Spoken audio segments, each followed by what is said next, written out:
The equipment you're planning to use is a big part of your decision.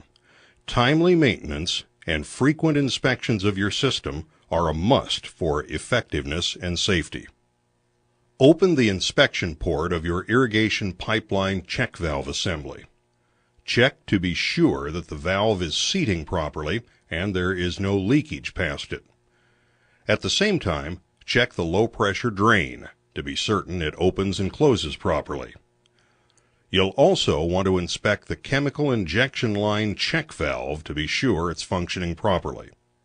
Pay particular attention to chemical injection system hoses and tubing. Look for cracks and other signs of deterioration that could result in ruptures and chemical spillage. Inspect hose clamps and fittings to be certain they do not leak. Don't leave anything to chance.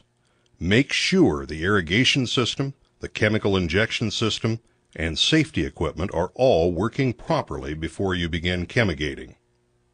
In most circumstances, it's wise not to use an intermittent end gun while chemigating.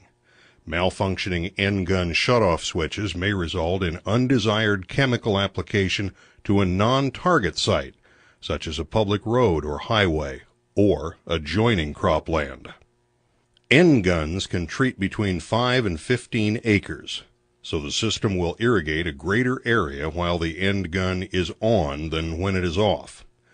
If a constant injection rate pump is used, less chemical will be applied in field corners when the end gun is on.